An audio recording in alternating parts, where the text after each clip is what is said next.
CM Shivraj Singh Chauhan आज इंदौर दौरे पर आएंगे। सीएम यहां पर इंदौर और उज्जैन संभाग के पुलिस अधिकारियों के साथ मीटिंग करेंगे। बीते कई दिनों से इन दोनों संभागों में अपराध लगातार बढ़ रहा है। सीएम शिवराज आज इंदौर के पिलियन कन्वेंशन सेंटर में पुलिस अधिकारियों के साथ अपराध की समीक्षा करेंगे। इस बैठक में प्रभारी मंत्री, स्थानीय मंत्री, सांसद, विधायक मौजूद रहेंगे। मध्य प्रदेश में कांग्रेस महंगाई के मुद्दे पर लगातार विरोध प्रदर्शन कर रही है। आज एक बार फिर से कांग्रेस महंगाई को लेकर भोपाल की सड़कों पर उतरेगी। कांग्रेस के प्रदर्शन में पूर्व सीएम और पीसीसी चीफ कमलनाथ समेत कई नेता शामिल होंगे। पीसीसी ऑफिस से शुरू होने वाले प्रदर्शन के लिए पुलिस ने भी अपनी रणनीति तैयार कर ली है। कांग्रेस की मांग है कि केंद्र और राज्य सरकार टैक्स में कटौती करके आम आदमी को राहत दे। मध्य प्रदेश में 2 दिवसीय वैक्सीनेशन के महाअभियान 2 का आज दूसरा दिन है। प्रदेश भर में आज से टीकाकरण केंद्रों पर वैक्सीन का दूसरा डोज लगाया जाएगा। प्रदेश भर के 48 लाख लोगों ने कोरोना वैक्सीन का सेकेंड डोज नहीं लगवाया है। सीएम शिवराज ने लोगों से दूसरा डोज समय पर लगवाने की अपील की। सीएम शिवराज सिंह भोपाल से रवाना होकर दोपहर 1 बजे रतलाम पहुंचेंगे, जहां पर वो टीकाकरण करवाने आए हितग्राहियों और टीकाकरण में अभियान में सहयोग दे रहे समाजसेवी संगठनों से प्रतिनिधियों से मुलाकात करेंगे।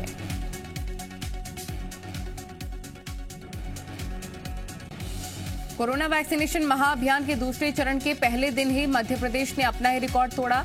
कल आए आंकड़ों के मुताबिक प्रदेश भर में 23,87,000 से ज्यादा लोगों का टीकाकरण हुआ, जो कि एक रिकॉर्ड है। वैक्सीनेशन टारगेट अचीवमेंट में मंदसौर नंबर 1 बना है। मंदसौर में टारगेट से 64% ज्यादा वैक्सीनेशन किया गया। वहीं 2 दिनों तक चलने वाली वैक्सीनेशन महाअभियान के दूसरे चरण में राज्य सरकार ने 35 लाख लोगों को वैक्सीन लगाने का टारगेट रखा है।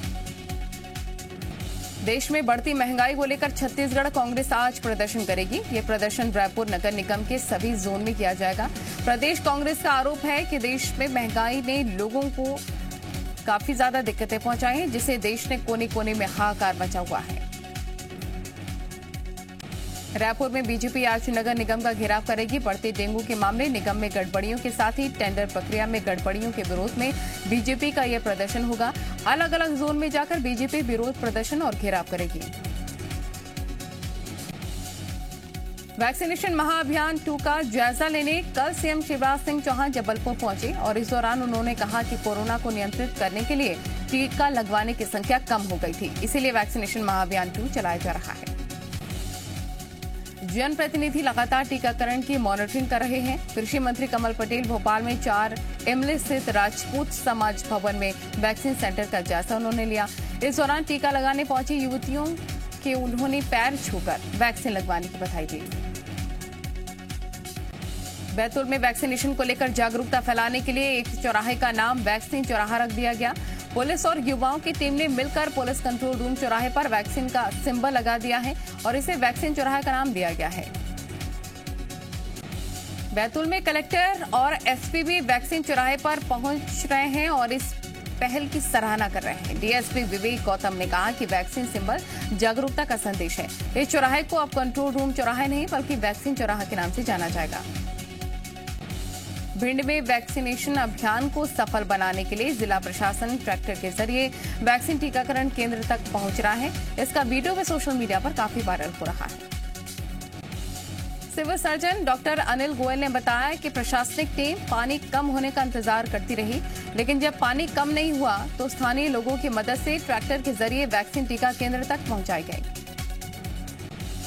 मध्य प्रदेश कांग्रेस में संगठनात्मक बदलाव की अफवाहों पर कमलनाथ ने विराम लगा दिया है। दिल्ली से भोपाल लौटे कमलनाथ ने कहा कि सोनिया गांधी और राहुल गांधी से मध्य प्रदेश संगठन को लेकर चर्चा हुई और अभी प्रदेश कांग्रेस संगठन में कोई बदलाव नहीं किया जा रहा। एमपी युवा कांग्रेस ने कल खंडवा जिले के युवा कांग्रेस के 4 पदाधिकारियों को निलंबित कर दिया। वहीं प्रदेश सचिव अंकित पाठक को नोटिस देकर जवाब मांगा गया। मंगलवार को युवा कांग्रेस की संगठनात्मक मीटिंग थी। इस दौरान कांग्रेस कार्यकर्ता आपस में भिड़ गए थे। पदाधिकारियों के अभद्र व्यवहार की शिकायत पर एक्शन लिया गया। युवा कांग्रेस के उपाध्यक्ष सागर पवार, सचिव मुजाहिद कुरैशी, विधानसभा अध्यक्ष शहजाद पवार, विधानसभा महासचिव शोएब शाह को आगामी आदेश तक निलंबित कर दिया गया है। छत्तीसगढ़ में बीजेपी अभी से मिशन 2023 की तैयारियों में जुट गई है। प्रदेश बीजेपी का चिंतन शिविर 1 और 2 सितंबर को जगदलपुर में होने जा रहा है।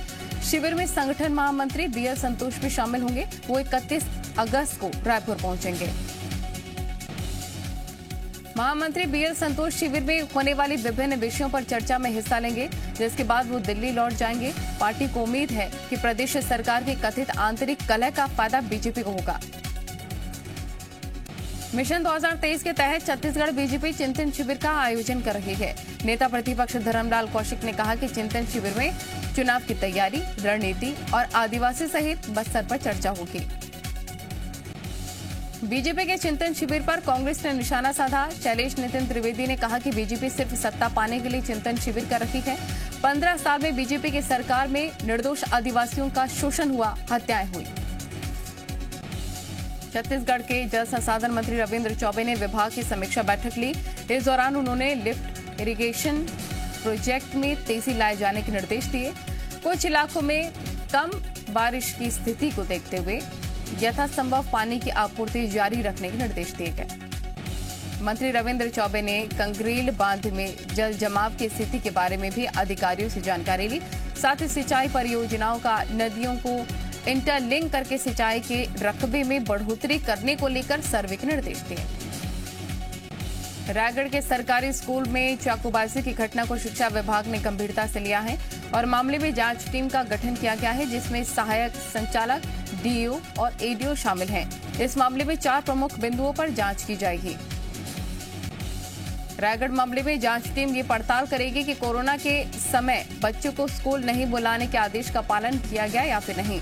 हत्या के दौरान स्कूली छात्र कहां थे, हत्या के कारण क्या थे, इन तमाम मुद्दों पर जांच कर 24 घंटे के अंदर जिला शिक्षा अधिकारी को रिपोर्ट सौंपी जानी है। जशपुर में स्वच्छ भारत मिशन से जुड़ी स्व सहायता समूह की महिलाओं ने अनोखा प्रयोग किया है। एक तरफ जहां पर ये महिलाएं लगभग 100 कस्बों से घर घर कचरा इकट्ठा करके स्वच्छता का संदेश दे रही हैं, वहीं अब इन्होंने कांच की बोतलों के जोखिम वाले कचरे का बेहतरीन इस्तेमाल किया है। स्व सहायता समूह की महिलाएं इन दिनों कांच के कचरे से पेड़ों के नीचे बैठने के लिए चबूतरे बना रही हैं।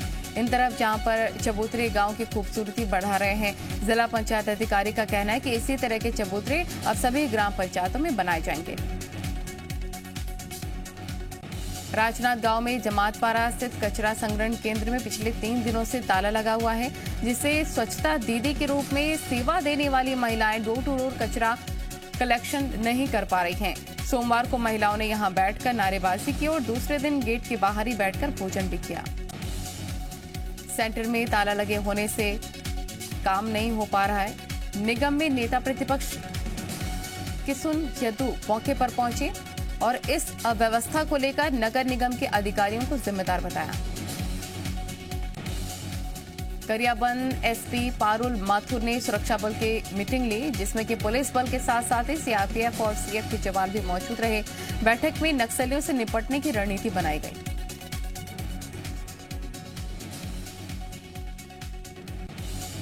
एसपी ने अपने संबोधन में कहा कि नक्सल गतिविधियों पर कड़ाई से लगाम लगाना है, जिसके लिए हमें अपनी सर्चिंग और रणनीति के हिसाब से काम करना होगा। उड़ीसा बॉर्डर पर विशेष ध्यान देने की जरूरत है। शाजापुर के नरोला गांव में घर से लापता हुई 17 साल की नाबालिग का शव गंगा के तालाब में तैरता हुआ मिला। ग्रामीणों की सूचना पर शुजालपुर पुलिस मौके पर पहुंची। शव को तालाब से बाहर निकालकर पोस्टमार्टम के लिए सिविल अस्पताल भिजवाया। शाजापुर का मामला 23 अगस्त का है। परिजनों की शिकायत पर पुलिस ने मामला दर्ज किया था। परिजनों ने 3 युवकों पर लड़की को गायब करने का आरोप लगाया था। फिलहाल पूरा मामला प्रेम प्रसंग से जुड़ा बताया जा रहा है। सतना के कोटर इलाके में एक युवक को अगवा कर उसके साथ 3 युवकों ने जमकर मारपीट की। वीडियो बनाया। पिटाई के बाद युवक को नदी में डुबाने की कोशिश भी की गई।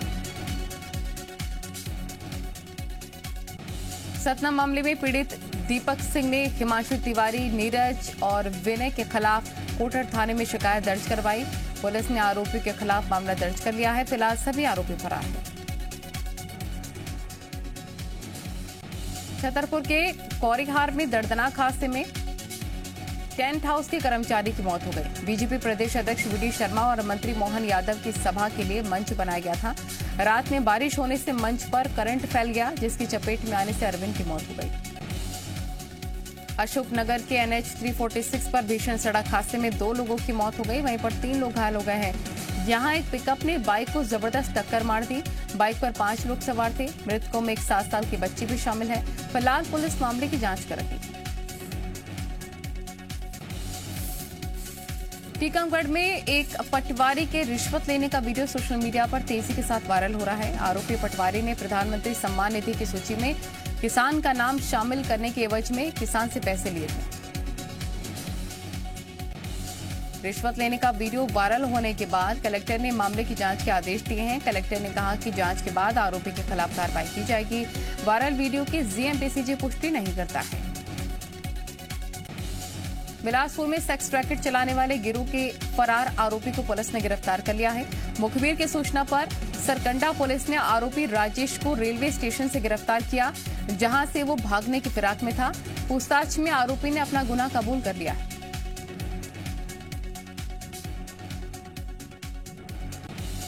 मामले में पहले ही आरोपी मां बेटी गिरफ्तार हो चुके हैं। पूरे मामले का खुलासा 26 जुलाई को हुआ था, जब एक युवती ने थाने पहुंचकर जहर पी लिया था। पीड़ित ने पुलिस को बताया कि दंपति और उसकी बेटी ब्यूटी पार्लर की आड़ में सेक्स रैकेट चलाती है। सिंगरौली में रोजगार मेले के दौरान बेरोजगार युवकों को नौकरी की जगह थाना प्रभारी के गुस्से का सामना करना पड़ा। कांग्रेस के पदाधिकारियों ने कलेक्टर और SP से दोषी थाना प्रभारी के खिलाफ लिखित शिकायत करते हुए कार्रवाई की मांग की। अंबिकापुर पुलिस ने रिटायर शिक्षिका की हत्या का खुलासा करते हुए 2 आरोपियों को गिरफ्तार किया, जिसमें से एक आरोपी शिक्षिका के घर काम करने वाली नौकरानी का बेटा है। हत्या के बाद आरोपी महिला की कार लेकर फरार हो गए थे। पुलिस ने पीछा कर कार को रोका और अनुराग सिंह मरकाम और पृथ्वीराज मैना नाम के 2 लड़कों को हिरासत में लिया। पूछताछ में खुलासा हुआ कि पृथ्वीराज की मां रिटायर शिक्षिका शांति पटेल के घर में नौकरानी का काम करती थी, जिससे कि वो कई बार मृतक महिला के घर आ भी चुकी है। छिंदवाड़ा में नकाबपोश बदमाशों ने सिगरेट फैक्ट्री को निशाना बनाते हुए करीब 3 करोड़ की लूट को अंजाम दिया। वारदात इरोमा सिगरेट फैक्ट्री में हुई, जो कि ग्राम सिवनी और राजना के बीच स्थित है। घटना की रात 8 से 10 बदमाश फैक्ट्री में घुस आए और वहां मौजूद सिक्योरिटी गार्ड को बंधक बना लिया। आरोपी फैक्ट्री से 300 सिगरेट के बॉक्स अपनी गाड़ी में रखकर फरार हो गए। पुलिस ने जिले में नाकाबंदी करके आरोपियों की तलाश शुरू कर दी है। उज्जैन की चिमनगंज मंडी पुलिस ने अवैध रूप से रखे रासायनिक पदार्थ का जखीरा बरामद किया है। मामला नगर कोट मंदिर के पास का है। आरोपी नासिम के मकान से पुलिस ने मुखबिर की सूचना पर 2800 लीटर एसिड और अन्य रासायनिक पदार्थ पकड़ा है। पुलिस को देखकर आरोपी नासिम मौके से फरार हो गया। पुलिस के मुताबिक किसी बड़ी घटना को अंजाम देने के लिए घातक रसायन इकट्ठा किया गया था। आरोपी नासिम के खिलाफ हत्या और हत्या के प्रयास का मामला नीलगंगा थाने में पहले से ही दर्ज है। सागर के कैलुआ अमरसा गांव में गड्ढे में डूबने से 2 बच्चों की मौत हो गई।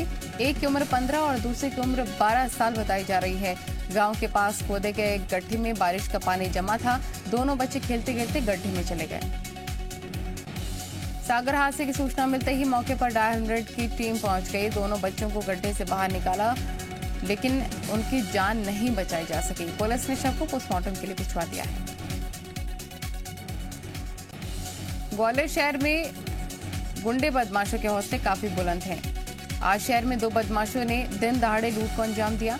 कांतीनगर इलाके में स्कूटी से जा रही एक महिला को बाइक सवार बदमाशों ने रोक लिया और कट्टे की नोक पर उसके सोने की चेन लूट ली।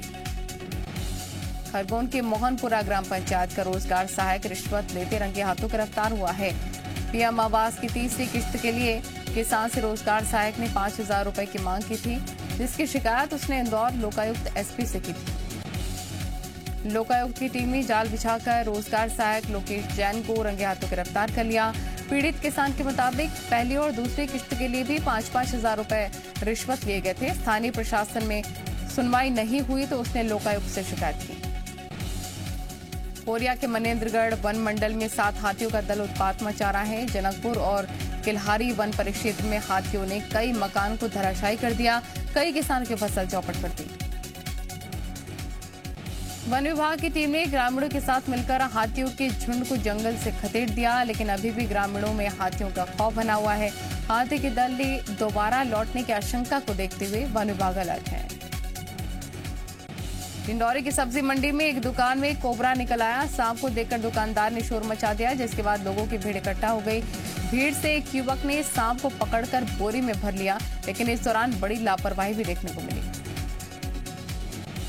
इंदौर के एक व्यापारी ने प्रधानमंत्री मोदी की चांदी की मूर्ति बनवाई है। ये मूर्तियां व्यापारी ने बेचने के लिए बनवाई हैं। निर्मल वर्मा ने 150 ग्राम चांदी की 2 मूर्तियां ऑर्डर देकर बनवाई है। मूर्ति की कीमत 10,500 रुपए। व्यापारी निर्मल वर्मा ने इसी तरह की 5 और मूर्ति के ऑर्डर दिए हैं। मूर्ति में प्रधानमंत्री मोदी जैकेट पहने नजर आ रहे हैं। ये मूर्तियां गिफ्ट में देने के लिए बनवाई गई हैं। निर्मल वर्मा इससे पहले नोट और सिक्कों पर भी प्रधानमंत्री की फोटो छपवा चुके हैं। केरल में कोरोना के बढ़ते हुए मामलों ने फिर से चिंता बढ़ाई। देश में 37,593 मामलों में 31,445 अकेले केरल से हैं। संक्रमण दर भी 18% से बढ़कर 19% तक पहुंची। ऑक्सीजन सप्लाई को लेकर दिल्ली और केंद्र फिर से आमने सामने। दिल्ली के डिप्टी सीएम मनीष सिसोदिया ने कहा, केंद्र के मिसमैनेजमेंट के कारण हुई हजारों लोगों की मौत। यूपी में चुनावों से पहले पार्टी संगठन को मजबूत करने की कोशिशों में जुटी प्रियंका गांधी वाड्रा आज पश्चिम यूपी के कांग्रेस कार्यकर्ताओं को वर्चुअली संबोधित करेंगी। मुनव्वर राणा का बेटा तबरेज लखनऊ से गिरफ्तार। गिरफ्तारी पर मुनव्वर राणा ने दिया विवादित बयान। कहा, उत्तर प्रदेश में इस वक्त सबसे बड़ा जुर्म मुसलमान होना है। बदकिस्मती से मैं मुसलमान हूं। पंजाब कांग्रेस की कलह पर सिद्धू को आला कमान से झटका। अध्यक्ष सोनिया गांधी ने सीएम अमरिंदर सिंह से फोन पर बातचीत की। कहा, आप राज्य चलाएं, पंजाब जिताएं। पंजाब में हमें सत्ता में वापसी करनी है। आज से यूपी के 4 दिनों के दौरे पर राष्ट्रपति रामनाथ कोविंद आज लखनऊ के कई कार्यक्रमों में शामिल होंगे। 29 अगस्त को जाएंगे अयोध्या, करेंगे रामलला के दर्शन। अफगानिस्तान के हालात पर आज केंद्र ने बुलाई सर्वदलीय बैठक। विदेश मंत्रालय ने ईमेल भेजकर सभी राजनीतिक दलों को भेजा न्योता। सुबह करीब 11 बजे होगी मीटिंग। तालिबान के खतरे पर सीडीएस जनरल बिपिन रावत का बड़ा बयान। कहा, आतंकवादी गतिविधियों के खिलाफ एक्शन के लिए तैयार है देश। आतंकवाद की इस वैश्विक लड़ाई में सहयोगियों से मिलने वाली किसी भी मदद का स्वागत। सरकार में महिलाओं की भागीदारी का तालिबान का दावा निकला खोखला। अफगानिस्तान पर हुकूमत के लिए तैयार की 12 सदस्यों की परिषद, लेकिन परिषदों में महिलाओं को नहीं दी गई जगह। 31 अगस्त की डेडलाइन पर अमेरिका का बड़ा बयान। रक्षा सचिव ब्लिंकन ने कहा, हमारी मदद करने वाले किसी भी अफगानी को हम 31 अगस्त के बाद पीछे नहीं छोड़ेंगे। आकस्मिक योजना को लेकर तैयारी चल रही है। तालिबान से चीन की दोस्ती हुई जगजाहिर। चीन ने तालिबान से किया राजनयिक संपर्क स्थापित करने का दावा। विदेश मंत्रालय के प्रवक्ता ने कहा, अफगानिस्तान की शांति और पुनर्निर्माण से रचनात्मक भूमिका निभाने के लिए तैयार है चीन। चीन और तालिबान की मुलाकात के बाद अफगानिस्तान में रहने वाले बीकर मुसलमानों का डर बढ़ा। बीकर मुसलमानों को अंदेशा, कहीं दबाव में तालिबान उन्हें वापस चीन को ना सौंप दे। अफगानिस्तान में फंसे भारतीयों के लिए ऑपरेशन देवी शक्ति जारी। आज भी काबुल में आ सकते हैं अफगानिस्तान में फंसे 180 लोग। 180 लोगों में कई अफगान, सिख और हिंदू शामिल। बैंक कर्मचारियों की बढ़ेगी पेंशन। 30 से 35 हजार रुपए तक हो सकती है पेंशन। पहले 9,284 रुपए मिलती थी। 24 अगस्त से लगातार 4 दिन बैंक बंद रहेंगे। परेशानी से बचने के लिए पहले निपटा लें बैंक से जुड़े काम। किसानों को गन्ने के लिए हर क्विंटल पर 5 रुपए ज्यादा मिलेगा। सरकार का शुगर एक्सपोर्ट को बढ़ावा देने पर जोर। वित्त मंत्री ने लॉन्च किया है ईएएससी का चौथा चरण। 6 थीम पर 26 पॉइंट पर बैंक करेंगे फोकस। त्योहारी सीजन में जमकर ड्रोन बांटने की तैयारी। एमएफआई के जरिए गांव के आखिरी छोर तक दिए जाएंगे कर्ज।